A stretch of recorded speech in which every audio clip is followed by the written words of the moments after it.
같이 합심해서 한번 읽겠습니다. 같이요. 시작. 아들 디모데야, 내가 내게 이 교훈으로서 명하노니 전에 너를 지도한 예언을 따라 그것으로 선한 싸움을 싸우며 믿음과 착한 양심을 가지라.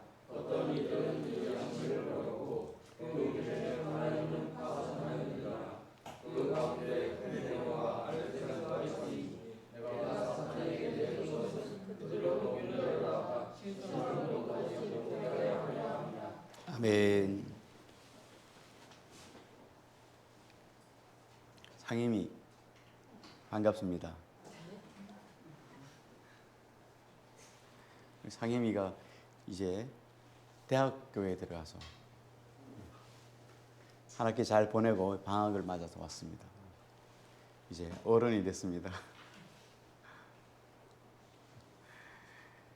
우리가 말씀 생각하겠습니다.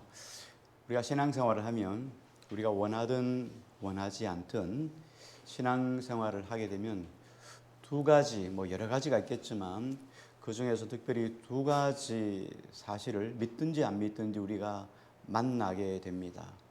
하나님이 그 아들 예수 그리스도를 이 땅에 보내주셔서 우리가 하나님의 은혜로 예수님을 구주로 영접하게 됐습니다. 그래서 예수님을 영접하고 나면 요한복음 10장에 있는 말씀처럼 그가 오신 것은 양으로 생명을 얻고 얻되 풍성하게 얻게 하려 하심이라 그렇게 말씀하셨습니다. 우리가 예수 믿게 된 것은 예수 믿고 난 이후에 우리가 이 땅에서 알지 못하는 풍성한 삶을 누리는 것이고 그보다 더 큰 은혜의 삶을 누리도록 예수님이 우리를 불러주셨습니다. 자, 그런데 이렇게 하나님이 계시다면 우리가 하나님의 계심을 믿는다면 반대로 하나님을 믿지 못하게 하는 세력도 있다는 것을 우리가 믿어야 합니다. 우리가 이쪽은 하나님은 믿고 하나님을 반대하는 쪽을 믿지 않는다면 우리가 잘못될 수가 있기 때문이죠. 그래서 성경에 보면은 그 세력을 가지고 사탄이라고 이야기를 합니다. 사탄은 구약 성경에 쓰여진 히브리어로 말할 때 사탄이란 말을 써요. 사탄. 그리고 그 다음에 신약 성경에 보면 신약 성경에 쓰여진 것은 헬라입니다. 헬라어에는 마귀라는 단어를 썼습니다. 디아볼로스라고 하는 단어를 썼는데 사탄이나 마귀나 똑같은 거예요. 우리가 바울을 히브리어로는 사울이라고 이야기하고요. 헬라어로는 바울이라고 이야기하는 것과 똑같은 거예요. 성경에 어느 때는 사울로 쓰여졌다가 어느 때는 바울로 쓰여진 것은 이방인들을 위해서 이제 이방인들을 많이 만나게 되니까 바울이 이방인의 이름으로 바꾼 거예요. 원래 히브리어 이름은 사울을 헬라어인 바울로 이름을 바꾼 거죠. 마치 한국에 있다가 미국으로 가면 미국식 이름으로 바꾼 거예요. 그가 똑같아요. 그래서 헬라어에는 디아볼로스, 그래서 마귀라는 말을 썼어요. 거기에서 파생된 것이 데빌스, 마귀, 사탄 이렇게 쓰여졌습니다. 같은 의미이기도 한데요. 사탄은 하나님의 지으신 여러 피조물 가운데 천사입니다. 근데 천사 중에 루시퍼라고 하는 천사가 하나님을 거역하고 하나님과 같아진다. 자기가 가진 능력이 하나님보다 더 높다고 생각하고 하나님을 거역해서 빠져나온 거예요. 그래서 계속 하나님과 대적을 하는 거예요. 그러니까 하나님을 믿는 사람들이 잘되고 형통하고 구원받고 영생 얻는 것을 방해하기 위해서 사단은 끊임없이 찾아와서 요한복음 10장 10절에 보면 이렇게 이야기합니다. 도둑이 온 것은, 여기 도둑은 사탄을 의미하는 것인데요. 도둑이 온 것은 도둑질하고 죽이고 멸망시키려는 것뿐이요. 그래서 하나님을 믿기로 우리가 작정하고 교회에 나와서 신앙생활을 함과 동시에 여러분들을 넘어지게 하려고 하는 악한 사단의 세력이 있다는 것을 우리는 일단 알아야 됩니다. 우리가 믿든지 안 믿든지 존재가 있다는 걸 분명히 알아야 되는데 알면서 생각해야 될 것은 양면성입니다. 사단 그 별거 아니야 이렇게 생각하면 안 돼요. 왜냐하면 사단도 영적인 것이기 때문에 하나님만큼은 아니지만 우리에게 넘어지게 하고 미혹하게 하는 능력이 있기 때문이에요. 또 한 가지 사단에 대해서 좀 생각해 보려고 하면 사단의 존재에 대해서 우리가 믿지만 있구나라고 믿지만 너무 과대평가해서 두려워할 이유도 없습니다. 왜냐하면 하나님께로 난 자가 예수 그리스도가 우리를 지켜주심에 악한 자가 와서 만지지도 못하게 하기 때문이에요.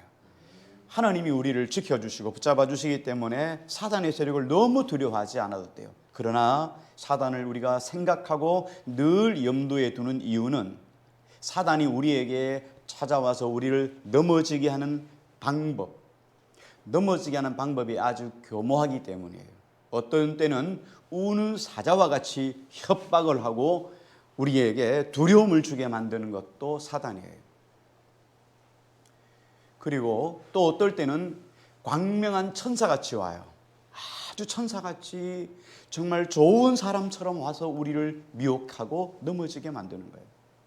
그러니까 마귀가 말이죠, 뿔 달린 것처럼 와가지고 예수 믿지 마 이렇게 말하면 우리가 절대로 안 넘어질 거예요. 까불지 마 이렇게 말할 텐데, 광명한 천사처럼 말이죠, 믿음 좋은 사람처럼 와가지고 우리를 미혹하고 넘어지니까, 지금 에베소 교회 같은 경우도 마찬가지예요. 신화와 거짓된 족보에 거기에 전염하도록 잘못된 거짓 교사들이 와가지고 에베소 성도들을 넘어지게 한 거 아니겠어요? 그러니까 그들이 딱 광명한 천사로 온 거죠. 그래서 우리가 신앙생활을 할 때 이런 사단의 계략이 있다는 것을 늘 염두에 둬야 돼요. 또 한 가지 우리가 신앙생활을 시작하면서 우리가 생각해야 될 것은 뭐냐면, 이런 마귀의 세력과 하나님을 등에 업고 이런 마귀의 세력과 천국에 들어갈 때까지 싸움을 한다는 거예요. 신앙적인 싸움을 해야 돼요. 우리가 싸움을 한다 이렇게 말하니까, 싸움 이러니까 믿음의 사람들이 싸움, 우리가 이렇게 생각할 수 있는데, 이런 싸움은 이렇게 힘이 좋아서 말이죠, 기술이 좋아서 싸우는 이런 싸움을 말하는 게 아니에요. 성경에서 말하는 싸움은 영적인 싸움을 이야기를 해요. 그래서 오늘 성경에도 선한 싸움이다 이렇게 말합니다. 싸움이란 자체가 선하다라는 말하고 잘 맞지 않죠. 매치가 안 되지만 왜 선한 싸움인지를 우리에게 가르쳐 주시려고 바울이 오늘 말씀 속에서 18절, 19절, 20절에 설명하고 있어요. 그래서 어쨌든 우리가 영원한 천국에 들어갈 때까지 이 선한 싸움을 싸우게 되는 거예요. 자, 그러면 주로 이 싸움은, 선한 싸움, 영적인 싸움, 믿음의 싸움은 과연 어디서 할까? 이런 싸움은 저 깊은 산속에 들어가서 움막을 짓고 그렇게 살면 싸움을 할 필요가 별로 없겠죠. 근데 대체적으로 이 싸움은 어디서 시작되냐면 사람과 사람과의 관계에서부터 싸움이 시작돼요. 그런 관계를 이용해서 사탄이 우리에게 마음속에 불평이나 원망이나 미움이나 다툼이나 시기나 이런 것들을 넣어서 우리로 하여금 넘어지게 만드는 거예요. 자, 그러면 여러분 한번 삶을 24시간을 한번 조명을 한번 해볼게요. 대략 조명을 해봅니다. 여러분이 하루 24시간 중에서 가장 많이 있는 시간이 어디일까요? 예? 자는 시간이요. 예. 자는 시간 어디서 주무시죠? 예? 가정에서. 그렇죠. 가정에 있는 시간이 제일 많죠. 잠자는 시간, 밥 먹고 생활하는 시간이 가정이 제일 많죠. 그러니까 여러분 생활 속에서 가정의 시간 제일 많이 사탄이 임하는 곳이 가정이에요. 아내와 남편, 부모와 자식, 이 관계 속에서 서로 싸움을 하게 만드는 존재가 누구냐? 사단이에요. 아내와 남편 사이, 남편과 아내 사이에 하나님이 들어와서 양으로 생명을 얻되 풍성하게 아내와 남편의 사이가 풍성한 은혜가 넘치는 관계가 되도록 하는 것이 하나님의 목적인데, 사단은 갈수록 아내와 남편과 아내 사이를 아주 현업적이고 메마르고 척박한 관계로 만들어가는 거예요. 그래서 우리가 정신을 차려야 돼요. 때때로는 아내 한마디가 서운하고 남편의 말 한마디가 서운하고 그렇게 해서 싸움 발단이 되는 거예요. 가정 속에서 서로 미움과 다툼이 일어나기 시작하면 그 가정은 지옥이 되는 거예요. 잠언 말씀처럼 다투는 여인과 함께 사는 것보다 움막에서 혼자 사는 것이 좋다. 좋은 집에서 아내와 남편이 서로 싸우며 사는 것보다는 움막에서 그 별것 없는 그 여름에 덥고 겨울에 춥는 그 움막에서 혼자 사는 게 더 낫다. 이 정도. 여러분, 가정 속에서 때때로는 아내와 자식, 아내와 남편, 남편과 아내, 자식과 부모, 부모와 자식이 원수가 되기도 하죠. 그래서 가장 시간을 많이 가지는 가정에서 여러분 영적인 전쟁이 있다는 것을 여러분 늘 염두에 두셔야 돼요. 그 다음 두 번째 여러분 시간을 많이 할애하는 것이 어딜까요? 어딜까요? 예? 일터, 직장이죠. 직장에 여러분 가셔서 최소한 8시간 이상은 있잖아요. 뭐 출근하고 퇴근하는 시간 빼면 최소한 9시간, 10시간 있었는데 직장 생활에서 사람들과 상사와 만나기도 하고 밑에 부하들과 관계, 또 동료들과 관계 속에서 어려움을 겪기도 하죠. 왕따를 당하기도 하고 말이죠. 일부러 왕따를 시키기도 하고 속상한 일을 하기도 하고 갑질을 하기도 하고 또 위에 사람 뭐 하극상을 하기도 하고 이런 일들이 직장 속에서 늘 일어나요. 그러니까 직장에서 시험을 당할 수 있어요. 그런데 직장을 그만둘 수도 없어요. 그만두면은 뭐 가정을 살려야 되고 먹고 살려야 되는 살아야 되는 이런 것 때문에 얼마나 어려움을 겪겠어요. 그러니까 이 직장 속에서 여전히 직장의 관계 속에서 사단은 우리로 하여금 넘어지게 하고 쓰러지게 하고 믿음에 파선하도록 우리를 종용하는 것이 직장입니다. 그 다음 여러분 세 번째 시간을 많이 할애하는 것이 어딜까요? 예? 그렇죠. 교회입니다. 여러분 최소한 일주일에 한 번은 교회에 나오시잖아요. 여러분 그건 만만한 시간 아닙니다. 근데 교회에 와서 그 천국같이 생각하는 그 교회에 와서도 시험이 들 수 있어요. 때때로는 목사의 한마디가 그렇죠. 시험에 들기도 하고 말이죠. 저도 시험에 들 수가 있어요. 어떤 아들이 말이죠. 주일날 교회 안 가겠다고 막 삐튕기는 거예요. 나 교회 안 갈래 엄마. 왜 교회 안 가냐 말이에요. 교회 입구에 들어가면 안내하는 사람 말이에요. 인상을 푹 짜면서 안내하는 거나 보기 싫다 이거죠. 성가대 찬양이 별로 보기 싫다. 보기 싫다. 그리고 막 주일날 이거 놀러 가야 되는데 안 못 가니까 싫다 말이에요.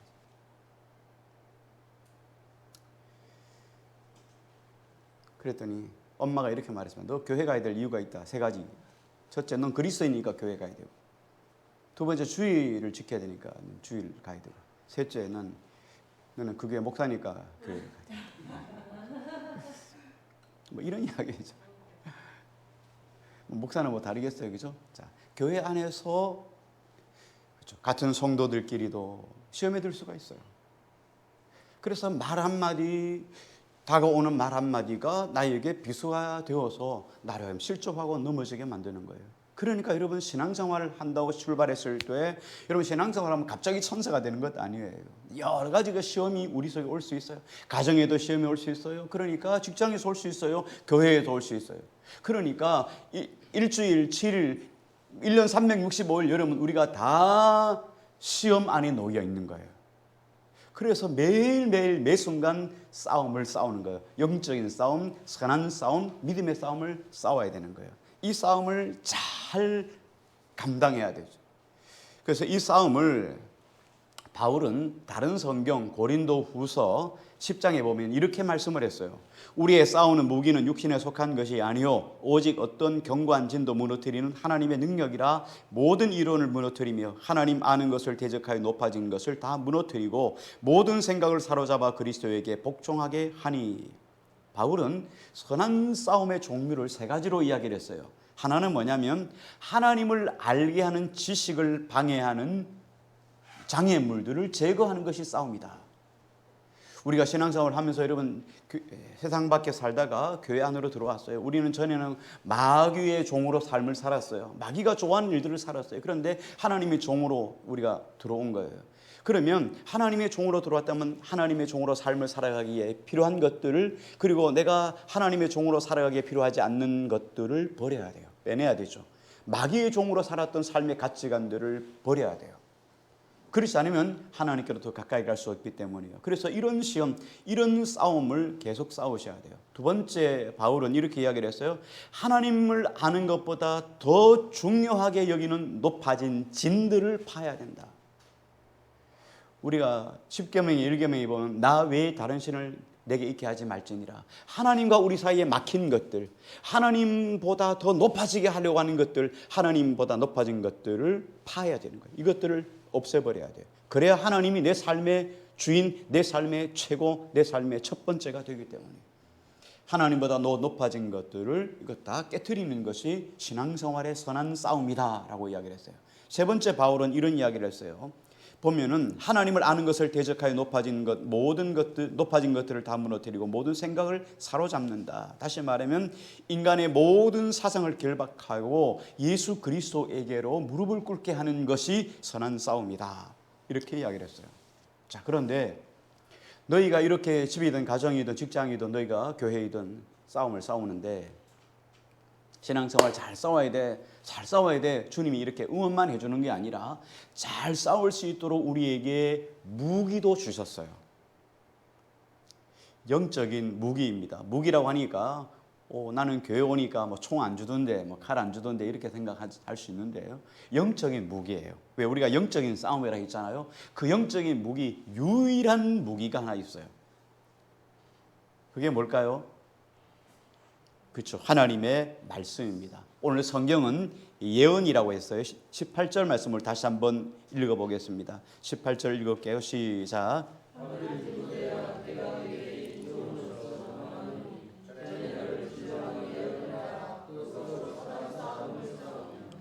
예, 여기 보니까 예언이라고 이야기했죠. 전에 너를 지도한 예언을 따라. 그런데 이 예언은 다른 것이 아니라 하나님의 말씀이에요. 전에 너를 지도했던 것, 다시 말하면 하나님의 말씀. 그래서 우리가 이 말씀을 가지고 세상에 나가 싸웁니다.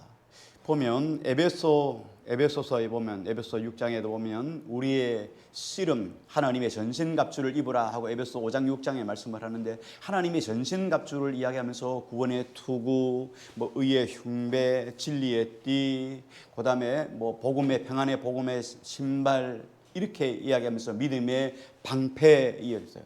다 하나님의 전신갑주. 이건 다 뭐냐면 방어 무기들이에요. 우리가 공격할 수 있는 무기, 유일한 무기는 성령의 검, 곧 하나님의 말씀이에요. 말씀만 공격 무기예요. 그러니까 우리가 전쟁하는데 요즘 뭐 전쟁 소식이 많이 듣기잖아요. 전쟁하러 나가는데 자 전쟁하자, 자 뭐 출동 이렇게 하는데 뭐 군복 입고 철모 쓰고 다 뭐 신발 신고 다 씌웠어요. 다 나갔는데 총이 없어요. 이거와 똑같은 거예요. 말씀을 모르면 총 없는 거와 똑같은 거예요. 전쟁에 막 뛰어만 다니는 거예요. 뛰어만. 총알을 피워 다니면 이길 수 있죠. 근데 그렇게 없잖아요. 중요한 거는 나도 쏴야 적을 넘어뜨려야 하잖아요. 근데 우리가 선한 싸움이니까, 믿음의 싸움이니까 할 수 있는 건 뭐? 말씀을 가져야 되는 거예요. 그런데 우리가 선한 싸움이 되기 위해서는 정말 중요한 것이 있어요. 우리가 하나님의 말씀을 통해서 하나님의 싸움, 영적인 싸움을 싸우면서도 불구하고 영적인 싸움이 아니라 육의 싸움을 얼마든지 할 수가 있기 때문이에요. 자, 영적인 싸움이 되려면 세 가지가 확실해야 돼요. 하나는 뭐냐? 동기가 선해야 돼요. 두 번째, 목적이 선해야 돼요. 세 번째는 방법이 선해야 돼요. 자, 선한 싸움을 싸웁니다. 서로 뭐 성도들 간에, 아내와 남편 간에 뭐 있어요.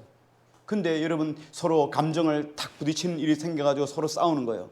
자, 싸울 때 여러분 어떻게 싸워야 돼요?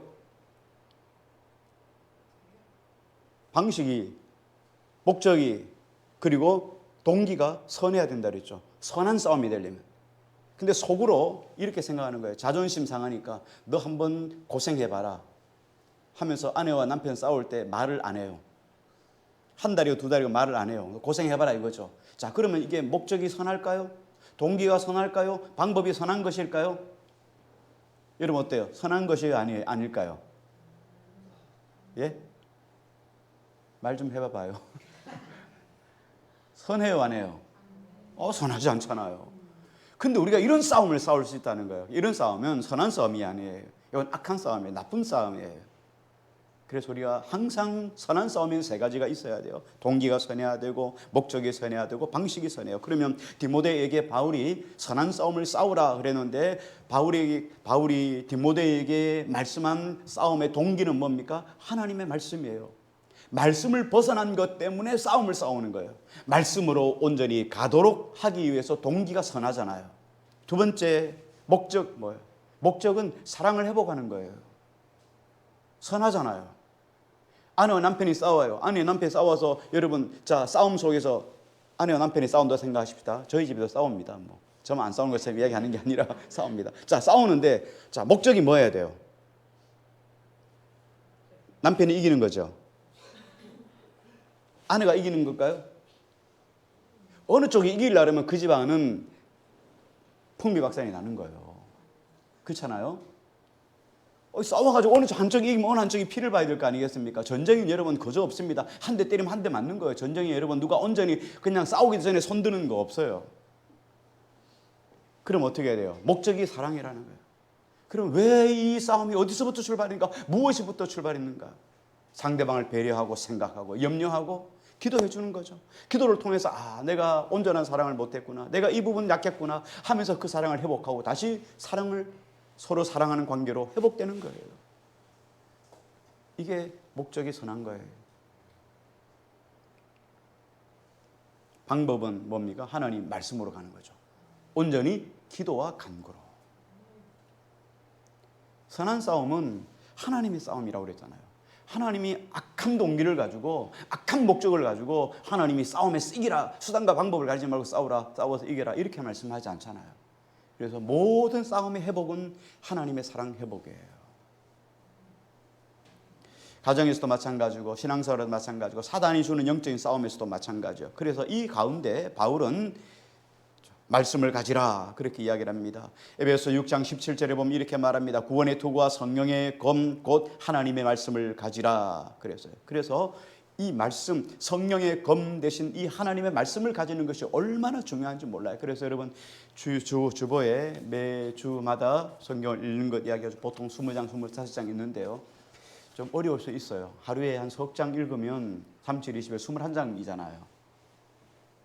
한 석 장, 넉 장 읽는데 석 장, 넉 장 읽는 게 그 양이 어려운 게 아니고 시간을 내는 게 어려워요. 밥을 안 먹으면 배가 고파 견딜 수 없으니까 밥은 3끼 다 사다 먹을 수 있지만 말씀은 안 읽어도 내인데 당장 눈앞에 어려움이 없잖아요. 근데 신앙생활을 잘 하려면 말씀을 읽으셔야 돼요. 여러분 주일날 한 번 와서 말씀 잠깐 듣는 것, 이것 가지고 여러분 신앙생활을 하면 여러분 손해예요. 신앙생활에서 여러분 영적인 싸움에서 실패할 수 있기 때문에요. 그래서 말씀을 가까이 해야 돼요. 말씀을 읽고 듣고 성경 공부도 하고 이러면 더 좋죠. 그래서 여러분 말씀을 가까이 해야 돼요. 만약에 이 검이 없거나 말씀이 없거나 이 말씀 사용법을 잘 모르면 우리가 그만큼 손해를 보는 거예요. 전략을 아무리 잘 짜고 싸움에서 이기려고 몸부림쳐도 반드시 실패할 수밖에 없어요.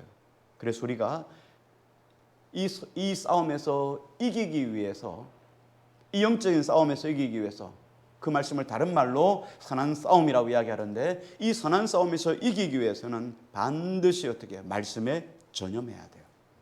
여러분이 말씀을 잘 읽고 듣고 하다 보면 싸움에 노하우도 생기게 되죠. 그래서 말씀에서 승리할 수가 있어요. 혹 싸우기도 전에 우리가 모든 것들을 이길 수 있어요. 아니면 싸움에 들어갔다고 해도 그 싸움에서, 영적인 싸움에서 승리할 수 있어요. 모두가 다 행복한 결말을 가져올 수가 있다는 거예요. 자, 그런데 이 싸움에서 싸움의 유일한 무기가 성령의 검, 곧 하나님의 말씀이라고 하셨죠. 자, 하나님의 말씀을 성경은 이렇게 이야기를 합니다. 성령의 검이다 이야기를 합니다. 그리고 디모데서에는 이렇게 말씀을 합니다. 하나님의 말씀은 성령의 감동으로 된 것으로. 그렇죠? 성령의 감동으로 쓰여졌다 이야기를 하죠. 자, 성령의 감동으로 쓰여졌으니까 성경을 읽을 때 어떻게 읽어야 되죠? 성령의 안목으로 읽어야 돼요. 성령의 눈으로 읽어야 돼요. 우리나라 시가 유명한 시들이 많잖아요. 멋진 시들이 많잖아요. 김소월의 진달래꽃 같은 게 얼마나 여러분 가슴이 밋밋하고 가슴이 그죠 찡한 거겠어요. 그런데 영어로 표현해 놓으면 멋대가리가 하나도 없어지죠. 맛이 없어지잖아요.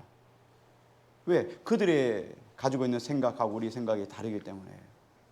성경도 우리가 그냥 읽으면 안 되고 히브리인들이 이스라엘 백성들이 가졌던 마인드를 가지고 성경을 해석을 해야 돼요. 그걸 가지고 삶의 정황, 시젠, 레벤이라고 이야기를 하는데요.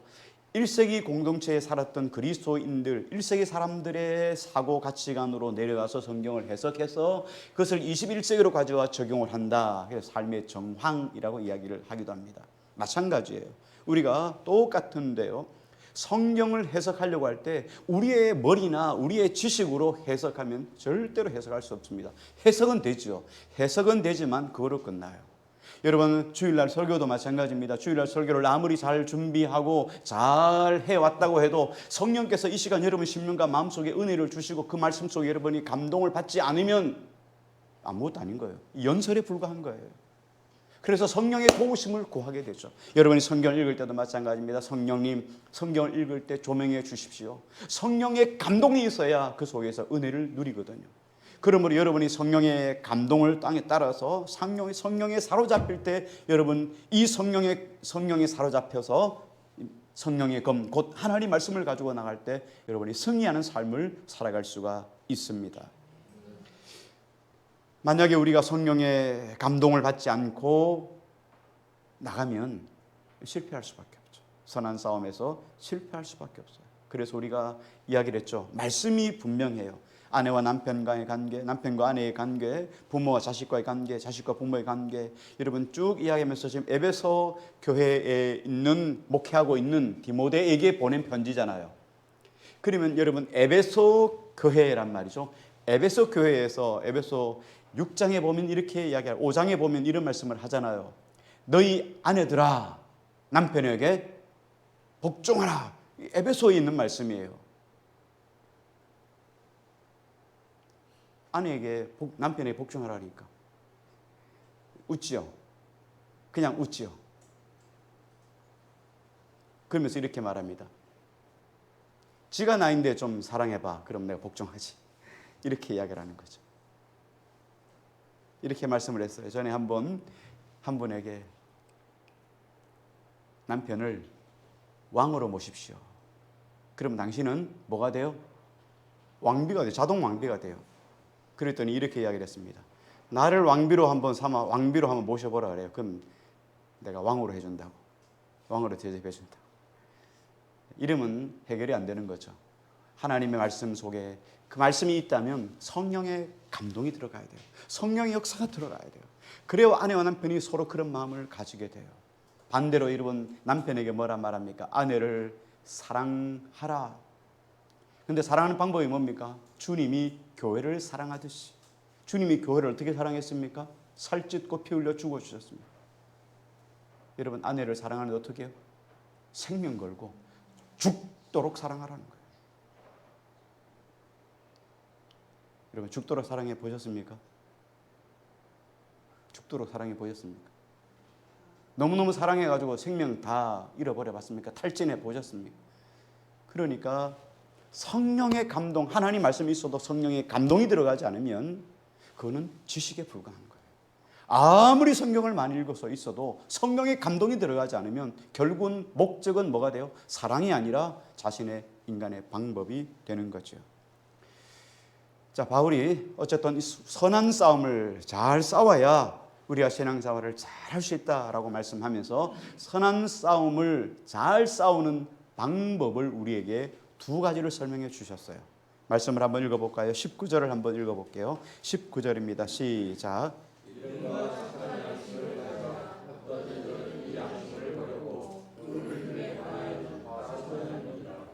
예, 선한 싸움을 잘 싸우는 구체적인 방법은 두 가지인데요. 하나는 믿음과 두 번째는 착한 양심을 가지라 그랬어요.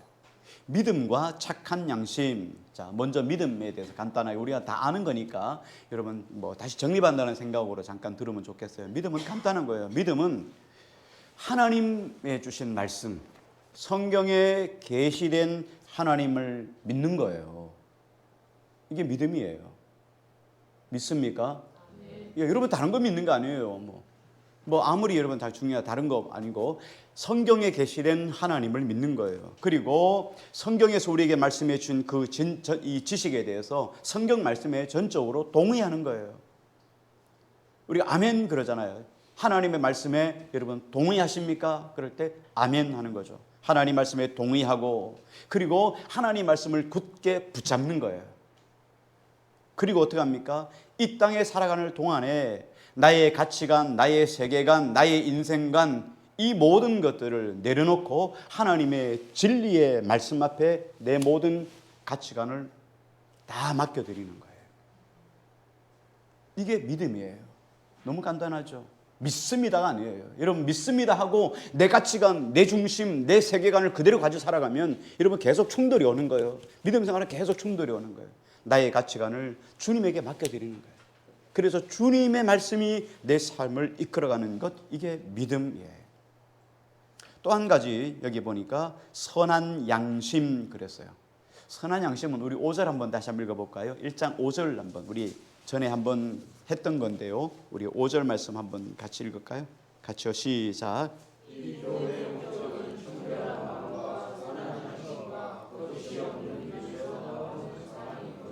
예, 여기도 선한 양심이란 말씀이 또 한 번 나왔잖아요. 그래 앞에서 우리가 이미 설명한 거지만 여러분이 다시 한번 재확인하기 위해서 우리 5절 말씀을 다시 한번 간단하게 설명을 합니다. 선한 양심이라는 것은 다른 거 없어요. 양심은 양심인데 어떤 양심이냐? 선한 양심이라는 거예요. 자, 여러분 생각해 보십시오. 양심이라고 하는 것은 하나님이 우리 안에 넣어두신 거예요. 제3의 눈이에요. 자, 보면 믿는 사람이든 안 믿는 사람이든 하나님이 우리 안에 또 다른 하나의 눈을 만들어 놓았는데 제3의 눈이에요. 자, 제1의 눈은 나의 눈이에요. 내 관점, 내 생각, 내 가치관으로 보는 것이 제1 눈이라고 하면 제2의 눈은 상대방의 눈으로 보는 거예요. 상대방의 눈으로 보았을 때 이걸 제2의 눈이라고 해요. 자, 그럼 여러분 생각해 보세요. 어떤 사건, 어떤 환경, 어떤 일을 만났을 때 나의 눈으로 바라보는 게 다 옳을까요? 그렇죠. 옳지 않을 수. 내가 진리입니까? 옳지 않을 수 있어요. 근데 내 생각만 자주 이야기를 하면 여러분 실패할 수 있어요. 믿음에 실패할 수 있어요. 선한 싸움에 실패할 수 있어요. 반대로 상대방의 입장만 생각하는 거예요. 나는 강도도 없고 그것까지 정말 너무너무 좋은데 귀하고 참 귀해요. 상대방을 배려해서 상대방을 생각하는 거 너무나 귀해요. 그런데 여러분 상대방이 다 100% 맞을까요? 다 맞을까요? 그렇지 않죠. 어떻게 상대방이 다 맞을 수 있어요? 그래서 세 번째 눈이 필요한데 양심의 눈이에요. 하나님이 우리 안에 두신 제3의 눈이 나로 하여금 너가 한 일이 잘됐다 잘못됐다 판단하는 눈이 제3의 눈, 양심의 눈이에요. 그런데 가끔씩 양심을 팔아먹는 분도 있잖아요. 세상에 보면 그런 사람들 있잖아요. 양심에 털이 났다, 양심이 없다 이런 말 하잖아요. 당신은 양심이 없어. 양심은 다 있는데 양심을 사용하지 않는 거죠. 양심을 확 무뎌져서 화인 맞아서 양심을 생각하지 않는 거예요. 그래서 성경이 우리에게 주신 것은 뭐냐면 내가 어떤 일을 판단하고 결정할 때 그 자리에 내가 서지 않고 상대방이 서지 않고 하나님이 서는 거예요. 양심의 법정의 재판장이 누가 된다고요? 하나님이 되는 거예요. 그래서 하나님의 관점으로 하나님의 안목으로 하나님의 눈으로 모든 것들을 판단하는 거예요. 이게 선한 양심이에요. 그런데 많은 사람이 오늘 성경에 보니까 이렇게 이야기를 합니다. 19절 말씀을 다시 한 번 더 읽을게요. 같이요. 시작. 믿음과 착한 양심을 가지라. 어떤 이들은 이 양심을 버렸고 그 믿음에 관하여는 파선하였느니라. 파선했다는 말은 배가 파괴됐다는 거잖아요. 배선자잖아요. 배가 깨졌다는 거예요. 암초에 부딪혀가지고 깨져버렸어요. 자, 그러니까 여러분 어때요? 배가 이 배의 선장 혼자만 타고 가다가 파손해가지고 깨지면 선장 혼자만 죽으면 돼요. 그런데 많은 사람이 타고 있어요. 그런데 가다가 암초에 만나서 깨어지면 다 죽는 거죠. 그러니까 파손할 때 정말 중요한 것은 지도자가 무너지면 공동체가 무너질 수 있어요. 그래서 지도자, 리더는 정말 중요해요. 지도자에게는 이 공동체를 향한 짐이 지도자로 세워질 때 짐이 우리에게 다 지워져요.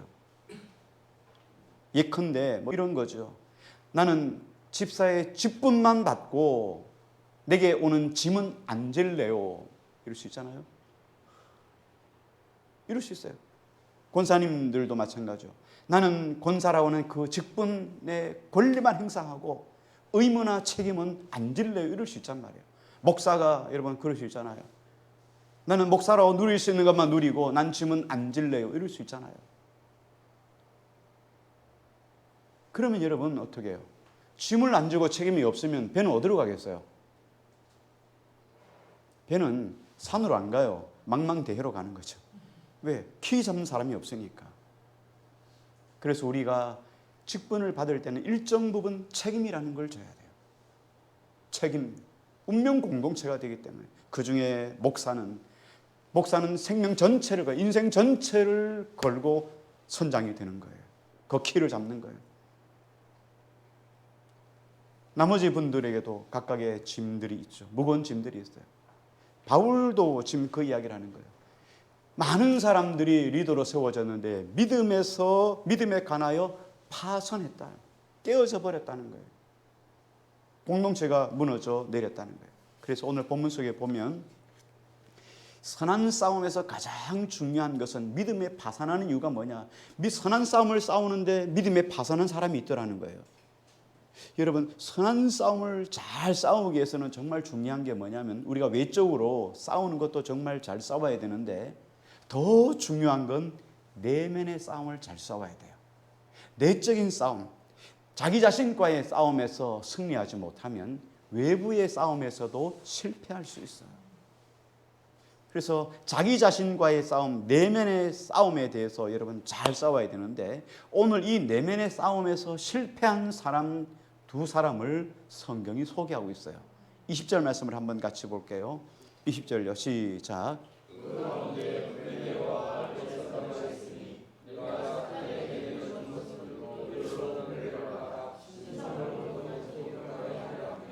예, 한 사람은 후메네오라고 하는 사람이고 또 한 사람은 알렉산더라고 하는 사람이에요.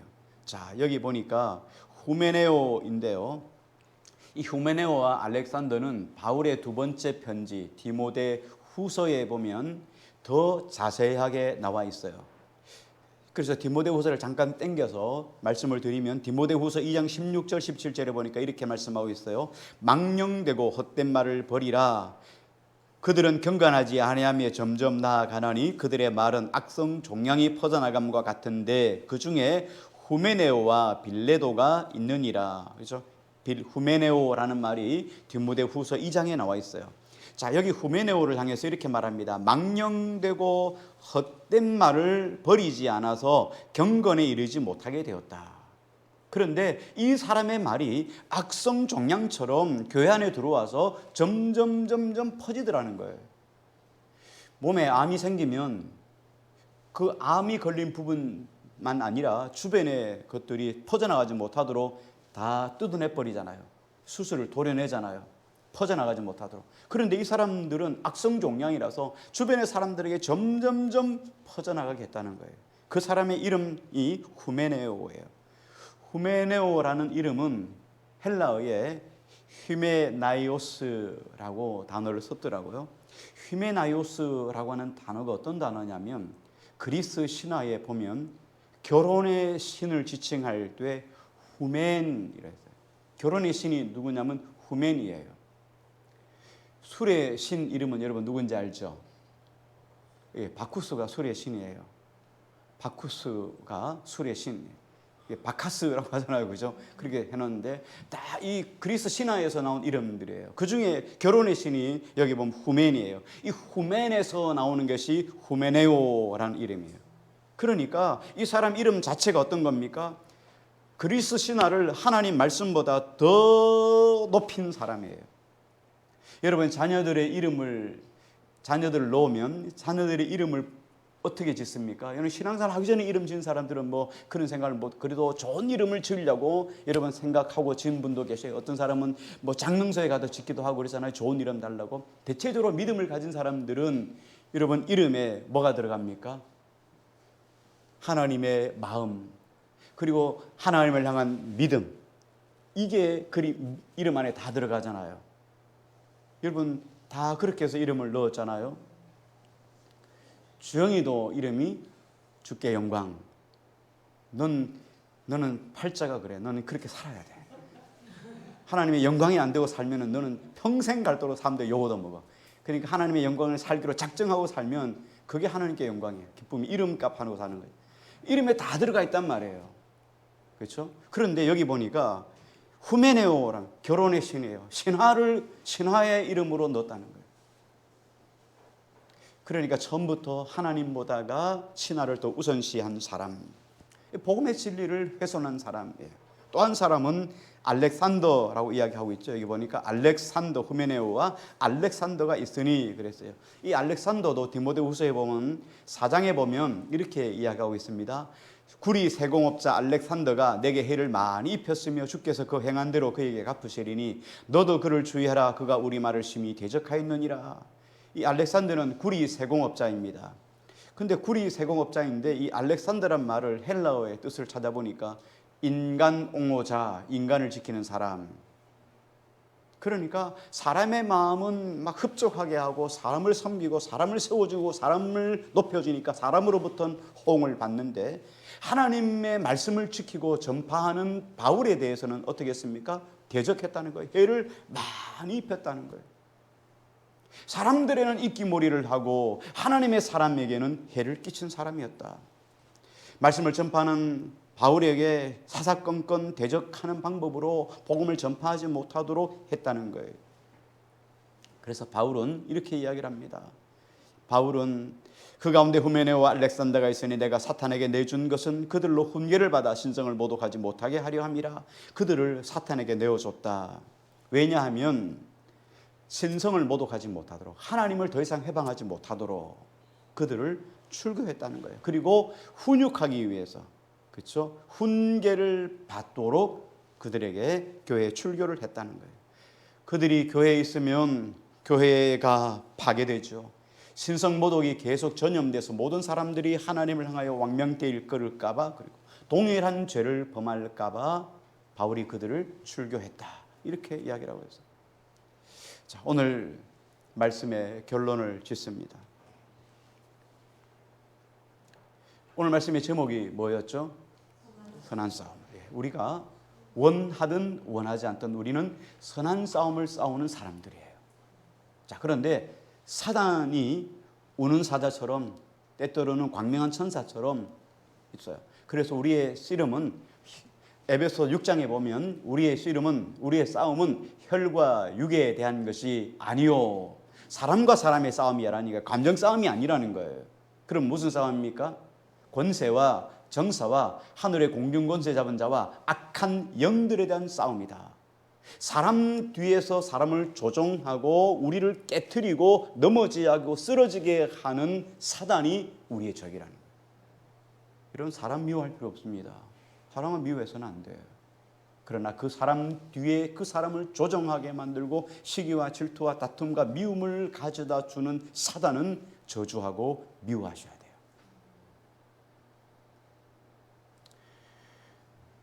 어떤 분이 길을 가다가 퇴근길에 길을 가다가 너무 으슥한 자기 집 가는 골목이 너무 으슥한 길이에요. 믿음 좋은 사람이에요. 이분 당시에 당신은 사랑받기 위해 태어난 사람, 지금도 그 사랑 받고 있지요. 그 노래가 너무나 유행했던 거예요. 뒤에 말이죠. 갑자기 뒤에서 귀신이 나타나가지고 막 뭐라 그런 거예요. 그러니까 이 사람이 딱 돌아서가지고 갑자기 급해가지고 뭐 당신은 사랑받기 위해 태어난 사람 이렇게 했다는 뭐 조커가 있습니다. 조커입니다. 사단은 존중받아서도 안 되고 사단은 칭찬받아도 안 되고 사단은 저주의 대상이에요. 우리에게 이렇게 저주의 삶을 가져오게 만든 원흉이 누구예요? 아담이 아니라 아담으로 하여금 선악과를 먹게 한 뱀, 사단이란 말이에요. 그러니 사단이 약한 거예요. 왜 선악과를 먹어가지고 아담을 나무랄 게 아니라 그로 하여금 유혹하고 미혹하게 한 사단이 문제예요. 우리는 얼마든지 육체의 연약함을 가졌기 때문에 넘어질 수 있어요. 완벽한 아담도 넘어졌는데 우리 안 넘어지겠습니까? 때때로 감정 때문에 아내와 남편이 싸우기도 하고 부모와 자식 간의 수가 틀리기도 하고 직장생활 속에서 여러분 상처를 입기도 하고 교회 생활 속에서 마음이 상하기도 합니다. 그럴 때 사람을 보지 말고 그 뒤에 나를 넘어지게 하려고 사단이 저 사람을 동하게 하는구나. 여러분 그렇게 생각할 수 있어야 돼요. 이게 믿음의 선한 싸움이에요. 그럴 때 어떻게 해요? 동기가 선해야 된다 그랬죠. 방법이 선해야 된다 그랬죠. 목적이 선해야 된다 그랬죠. 그래서 우리가 뭘 가진다고요? 하나님의 말씀을 가진다는 거예요. 하나님의 말씀만 가지면 안 돼요. 하나님 말씀을 가지고 논리적으로 막 이렇게 해봐 여러분 소용없어요. 하나님 말씀은 어떻게 해요? 뭘로 만드셨어요? 뭘로 우리에게 주셨어요? 성령의 감동으로 주셨어요. 그래서 성령의 감동으로 말씀을 적용하셔야 돼요. 그때 하나님께서 우리에게 이 성령의 말씀을 가지고 적용하려고 하는 우리에게 하나님의 성령의 은혜를 주셔서 그 싸움, 이 선한 싸움, 믿음의 싸움, 영적인 싸움을 넉넉히 이기도록 도와주시는 분이 우리 하나님, 우리 성령님이셔요. 그러므로 여러분 사단과 전쟁 너무 너무 크게 생각하지 않아도 되고 없다고 이렇게 무시해도 안 됩니다. 늘상 여러분 우리 삶 속에 적용되는 것이 선한 싸움이에요. 이 선한 싸움 속에서 넉넉히 승리해서 날마다 주님께서 우리에게 오신 목적, 양으로 생명을 얻되 풍성히 얻는 이 은혜가 저와 여러분의 삶 가운데 넘치기를 주의 이름으로 축복합니다. 아멘.